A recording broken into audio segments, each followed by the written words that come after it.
ప్రియమైన దేవుని బిడ్డలారా, నిర్గమకాండములోని వాక్యము నుండి దేవుణ్ణి నేర్చుకుంటున్నాం. దేవుడు తన చిత్తము నెరవేర్పునకు, తన ప్రణాళికను కొనసాగించుటకు తాను ఎన్నిక చేసుకొనిన మోషేను పిలుస్తున్నాడు,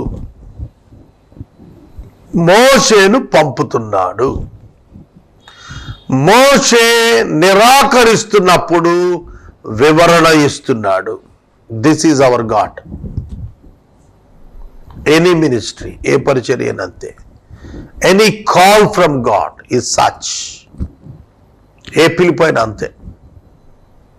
గుర్తించండి, if it is God's will, God will continue with this. అర్థమవుతుందా? కాబట్టి నేను మనవి చేస్తున్నాను, మోషేతో దేవుడు చెప్పాడు, 3 అద్భుతాలు చేయించాడు, ప్రజలు నమ్ముతారు వెళ్ళమన్నాడు. పేరేమిటంటే చెప్పాడు, నోటి మాంద్యం అంటే వివరణ ఇచ్చుకున్నాడు. మోషే ఆఖరిగా తేల్చేశాడు, అయ్యో ప్రభువా, oh my Lord, please send someone, please send someone else, please send someone else. I'm not worthy అన్నాడు. దేవుడు ఒప్పుకోలేదు. నేను పనికిరానయ్యా మాట్లాడటానికి, I'm not qualified, I'm not worthy, నేను నా శరీరం అవకతవకగలిగిన నత్తివాడినయ్యా, I can't present your word clearly to Pharaoh and to the people Israel. నాకు చేతగా అందాన్ని నువ్వు ఇస్తున్నావు మిషన్, నాకు భారమైన దాన్ని ఇస్తున్నావు, నా వల్ల కాందాన్ని నాకు ఇచ్చి నన్ను చేయమంటున్నావు. నాకు తెలియదా ఇదంతా? అయ్యో దేవా, ఇంకా అర్థం చేసుకోవా, ప్లీజ్ సెండ్ సమ్వన్. ఇక్కడ మీరు ఒక మాట చెప్పండి, అర్థం చేసుకుంది మోషేనా దేవుడా? మోషే అర్థం చేసుకోలేదు, దేవునికి ఎప్పుడో తెలుసు. మోషేకి అర్థమయ్యేటప్పటికీ 120 ఏళ్ళు వచ్చినాయి. ఇక్కడ వెళ్ళు అని అంటే ఇన్ని మాటలు చెప్పినోడు, జాగ్రత్తగా వినండి ఆ మాట. నిర్గమ 3వ అధ్యాయంలో దేవుడు స్వయంగా ప్రత్యక్షమై మోషేను ఐగుప్తుకి వెళ్ళు అని అంటే, ఇన్ని అద్భుతాలు చేయిస్తే, ఇంత గొప్ప మాటలు చెబితే, అయ్యో ఎవరినైనా పంపించు అన్నవాడు నెబో పర్వత శిఖరం ఎక్కి చనిపో మోషే ఎక్కడంటే మాట్లాడకుండా చచ్చిపోయాడు. సేవకు వెళ్ళటానికి పలు ప్రశ్నలు అడిగినటువంటి మోషే ఇక్కడ సేవ విరమించు అన్నప్పుడు మాట్లాడకుండా విరమించాడు. ఈ 40 ఏళ్లలో ఏం నేర్చుకున్నాడు తెలుసా? దేవునితో ఉండటం నేర్చుకున్నాడు, దేవునితో నడవటం నేర్చుకున్నాడు, దేవుని నుండి అనుభవాలను పొందుకున్నాడు. దేవునితో ఉండటమే అంతిమ లక్ష్యం అని తెలుసుకుని ఆ లక్ష్యానికి తాను చేరువయ్యాడని సంతోషంగా మరణించాడు. What's your ultimate goal in your life? Reaching God and dwelling with the lord. That is ultimate in our life. కనుక ఆనాడు దేవుడిచ్చే బహుమానం కొరకే ఈ పొరుగంతా, ఈ సేవ అంతా. మోషే చేసినా, నేను చేసినా, మీరు చేసినా, ఎవరు చేసినా బహుమానము కోరి, దేవుని నుండి బహుమానము కోరి, నాట్ ఎర్త్లీ బ్లెస్సింగ్. భూమి మీద బహుమానం కోరి కాదు, పరలోకంలో బహుమానం కోరి. పరలోకంలో బహుమానం కోరి పని చేయాలి. అది సేవకుని యొక్క లక్షణం.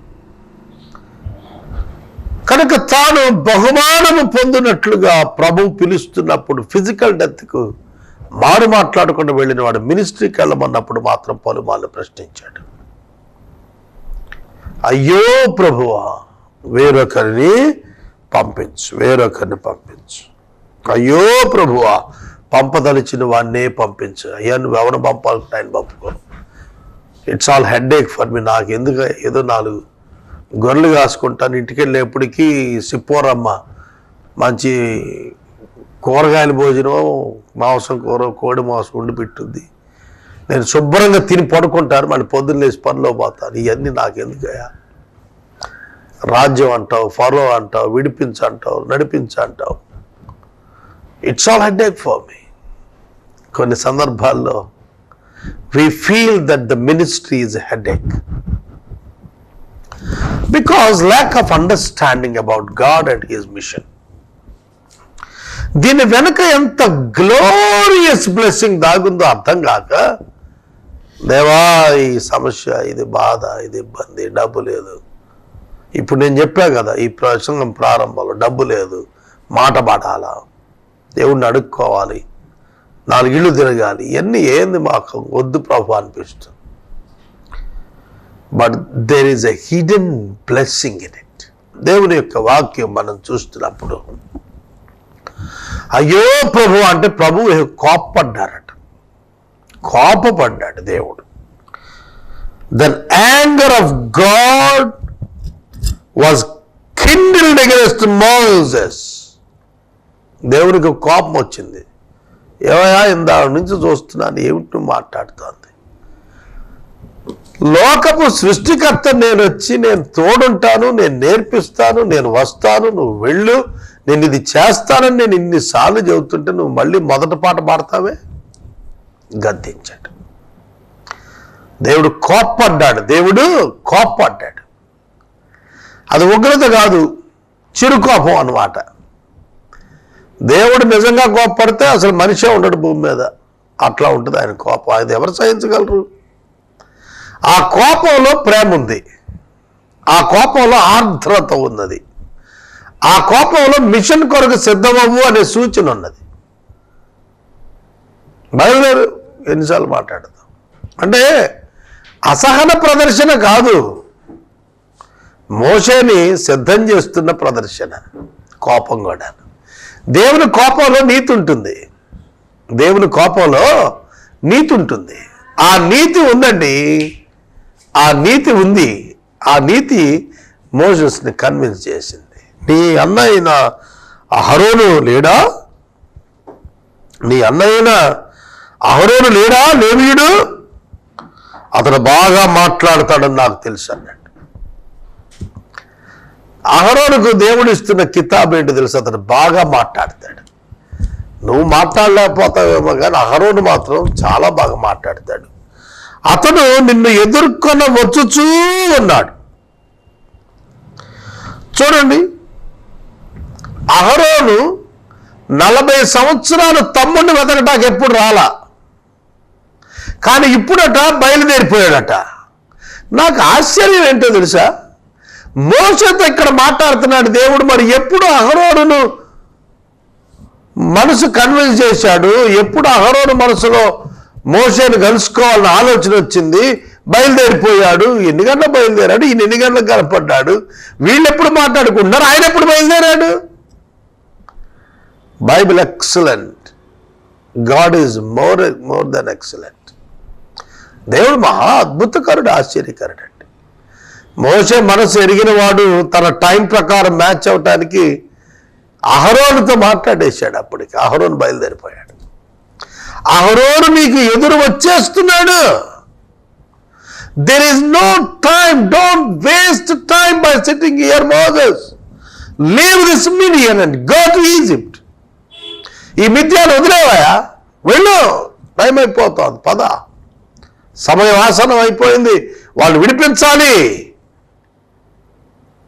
There is an appointed time for the Pascha. పస్కాకు సమయం సమీపిస్తోంది.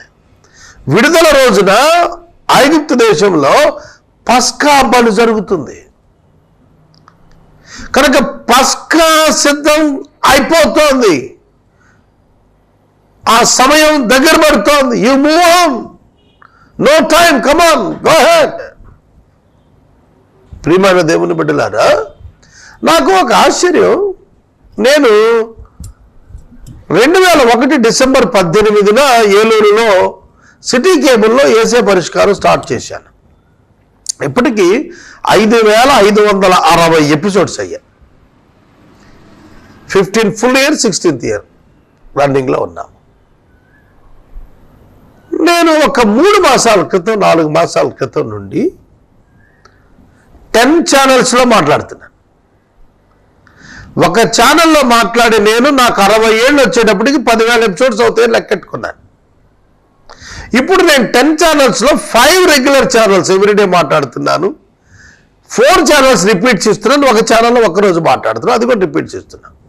సో టోటల్ 5 ఛానల్స్లో everyday I'm giving 5 messages so that I can complete 2000 episodes in a year. 5,500 చేయటానికి 15 ఏళ్ళు పడితే ఒక్క సంవత్సరంలో 2,000 ఎపిసోడ్స్ చేయగలుగుతున్నాను నేను ఇప్పుడు. ఇవాళ as on today 2.5 to 3 hours మాట్లాడితే ఇంకో 2 hours I can easily speak. 15 ఏళ్ళు నేను చేసిన ప్రోగ్రామ్ 2 ఏళ్లలో చేసేస్తా, if God gives me the opportunity. ఏమిటి, ఎందుకు ఎపిసోడ్స్ పెరిగాయి? నేను 2 విషయాలు గుర్తించాను. ఒకటి, నా ఆయుష్, నా ఆరోగ్యం తగ్గిపోద్దు కదా. రెండవది, ఆయన రాకడ సమీపించేస్తా. ఈ 2 కాన్సెప్ట్స్ నేను అర్థం చేసుకున్నాను. God is enhancing my ministry of preaching. బోధించే సమయాన్ని పెంచేస్తున్నాడు దేవుడు అనేది నాకు అర్థమైంది. నేను బలహీనుని అయిపోతూ ఉన్న కొలది ఏం జరుగుతుందంటే నా మిషన్ అవర్స్ పెరుగుతూ వెళతాయి అనేది గ్రహించాను. I'm becoming weak day by day, but my ministry is growing big and bigger every day. Wow, beautiful. కనుక మనం అర్థం చేసుకోవాలి దేవుడిని. మన దేవుడు ఎట్లాంటి దేవుడు, ఎంత ఉన్నతమైన వాడు. కనుక మోషేతో చెబుతున్నాడు, నీ అన్న అహరోను బయలుదేరి వచ్చేస్తున్నాడు, అతడు నిన్ను ఎదుర్కొని వచ్చేస్తున్నాడు. అతడు నిన్ను చూచి తన హృదయమందు సంతోషించును. అహరోను ఎవరిని చూడబోతున్నాడంటే గాడ్ చూజన్ సర్వెంట్ మోసెస్. దేవుడు ఎన్నిక చేసుకున్న ఒక మహానాయకుడిని చూడబోతున్నాడు అహరోను. మోషేను చూచినప్పుడు అహరోనులో తమ్ముడు కనపట్టల్లా, ఒక దైవజనుడు కనబడుతున్నాడు, ఒక న్యాయాధిపతి కనబడబోతున్నాడు, దైవ ప్రతినిధి కనబడబోతున్నాడు. అందుకే సంతోషిస్తాడు అన్నాడు. నిన్ను చూచి సంతోషించి నీకు నోటిగా మారేవారు నీ సోదరులుగా ఉన్నారా? Then you are so blessed. నేను ఎప్పుడు సగర్వంగా చెప్పుకుంటాను, నా 26 సంవత్సరాల పరిచర్య కేవలం మా ఇన్నర్ ఫ్యామిలీ ఫీడింగ్తో వెళ్ళింది. It's a miracle. మోషేకి అహరోను తోడుగా వచ్చినట్టుగా నా తోబుట్టువులు, నా తల్లిదండ్రులు నా మిషన్లో నా తోడుగా వచ్చారు 26 ఏళ్ళు. ఇప్పుడు నా తోబుట్టువుల బిడ్డలు కూడా జాయిన్ అయ్యారు నా సహకారులుగా. It's fantastic. ఇది చాలా అద్భుతం. సహోదరుడు తన మిషన్లో తనకు భాగస్థుడు అవటం, ఇట్స్ ఎ గ్రేట్ మిరకల్. ప్రియమైన దేవుని బిడ్డలారా, ఇలాంటి బిడ్డలను దేవుడు కొందరిని మాకు ఇచ్చాడు. దే ఓన్ వేసే పరిష్కారం and they are doing ministry with me. మోషే నిన్ను చూచి అహరోను ఆనందిస్తాడు. దేవుడు చెబుతున్నాడు, ఇక్కడ దేవుడు మోషేతో మాట్లాడుతూ ఐగుప్తు నుండి బయలుదేరి మిద్యానుకు నిన్ను ఎదుర్కొంటానికి నీ ముందుకు వచ్చేస్తున్న అహరోను వచ్చేస్తున్నాడని చెప్పాడు. అతడు నిన్ను చూచి సంతోషపడతాడని చెప్పాడు. ఎగ్జైటింగ్గా ఉంది మోషేకి కూడా. నేను మా అన్నను కలుసుకుంటాను ఆఫ్టర్ లాంగ్ 40 years. నేను నా సోదరుని కలుసుకుంటాను. ఇద్దరు ఎదురుపడితే గుర్తుపట్టుకుంటారా? 40 సంవత్సరాల తర్వాత, 40 ఏళ్ళ తర్వాత ఎవరైనా కలుసుకుంటే ఎట్లా ఉంటుంది వాళ్ళ మధ్యలో? వాళ్ళు అంతకుముందు కలుసుకున్నట్టుగా బిబ్లికల్ హిస్టరీ లేదు. మోషే మళ్ళీ తిరిగి వెనక్కి వెళుతున్నట్లుగా, ఫస్ట్ టైం వెనక్కి వెళుతున్నట్లుగా, మామగారి పర్మిషన్ తీసుకున్నట్టుగా తర్వాత వచనంలో ఉంది. కాబట్టి మనం అర్థం చేసుకుందాం, వారిద్దరూ కలుసుకోబోతున్నారు. ఒకవేళ అహరోను అనుకుని ఉంటాడు ఇక మోషే నేను చూడనేమో అని, మోషే అనుకుని ఉంటాడు ఇక నేను అహరోను చూడనేమో అనుకుని. కానీ దేవునికి తెలుసు మరో 40 సంవత్సరాలు వాళ్ళు కలిసి నివసించబోతున్నారు, కలిసి నడవబోతున్నారు, కలిసి పని చేయబోతున్నారు. నేను ఇప్పుడు అడుగుతున్నాను, can you be the Aaron for me? Can you be the Aaron for me? నీవు నాకు అహరోను వంటి సహోదరుడు కాగలుగుదువా in my ministry? If God said yes, it will happen. అది దేవుని చేతిలో ఉన్నది, అహరోను చేతిలో లేదు, మోషే చేతిలో లేదు. మోషే కన్విన్స్ చేస్తే అహరోను రాలేదు, అహరోను మోషే రిక్వెస్ట్ చేస్తే రాలేదు, అహరోను రిక్వెస్ట్ బట్టి మోషే తీసుకోలేదు. ఇట్స్ ఆల్ ఫ్రమ్ అబౌవ్, దేవుడి నుండి సందేశం. దేవుడు సమకూర్చు దేవుడు అని నాకు అర్థమవుతుంది. మీరు గ్రహిస్తున్నారా? ఈ దేవుడు సమకూర్చు దేవుడు, మిషన్ని ఆర్గనైజ్ చేస్తాడు దేవుడు. He will bring people in and he will send people out. ఆయన మనుషులను లోపలికి తెస్తాడు, మనుషులను వెలుపటికి కూడా పంపేస్తాడు. It is his own ministry. పరిచర్యలు దేవునివి. దేవుడు కొందరిని లోపలికి తేగలుగుతాడు, కొందరిని బయటికి పంపించగలుగుతాడు. మా మినిస్ట్రీలో ఈ ఎక్స్పీరియన్స్ ఉంది. మాతో పనిచేసే వాడిని, కొత్త వాడిని లోనికి తెచ్చారు, పాత వాడిని బయటికి పంపాడు. It's all in the hands of God. దేవుడు తన చిత్తం ప్రకారం మా పరిచర్యను జరిగించాడు. వి ఎక్స్పీరియన్స్డ్ దిస్ అండ్ విట్నెస్సింగ్. తర్వాత మనం గమనించినట్లయితే దేవుడు ఇంకా మాట్లాడుతూ అన్నాడు, నీవు అతనితో మాట్లాడి అతనికి నా మాటలు అందించు, నేను నీ నోటికి అతని నోటికి తోడయుండి మీరు చేయవలసిన దానిని మీకు బోధిస్తాను. I am your teacher. God is the best teacher. God is the best teacher. God is the best teacher, my friends. సోదరుడా, సోదరి, దేవుణ్ణి మించిన బోధకుడు లేడు. దేవుని మించిన బోధకుడు లేడు. దేవుడు గొప్ప బోధకుడు, మంచి బోధకుడు.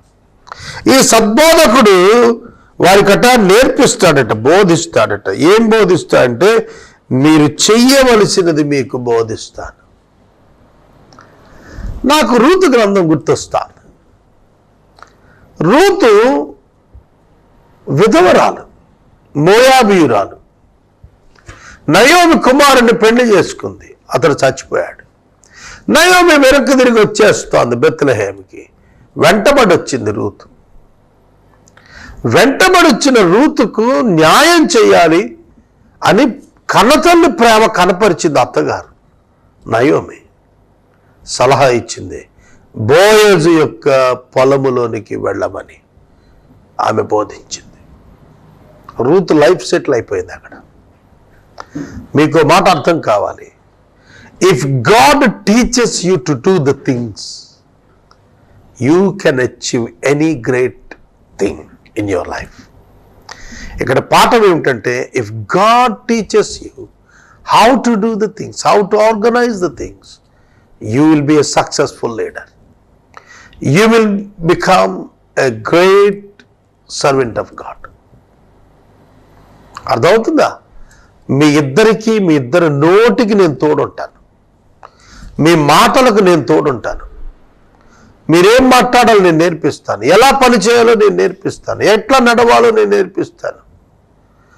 మీకు విషయం చెప్పనా, ఒక పరమ సత్యం. దేవుడు నేర్పుతూనే ఉంటాడు. నేర్పించేశాను, ముగించేశాను, వెళ్ళిపోండి and. He will always teach you and he will always continue to teach you. నీకు బోధిస్తూనే ఉంటాడు. నిత్య బోధకుడు ఆయన, నిత్య బోధకుడు. He knows all the subjects of your life. దేవునికి నీ జీవితంలో అన్ని విశేషాలు తెలుసు, అన్ని విషయాలు తెలుసు, నీ పట్ల ఆయన చిత్తం తెలుసు. దాని కొరకు నిన్ను ముందుండి నడిపించేవాడు దేవుడే.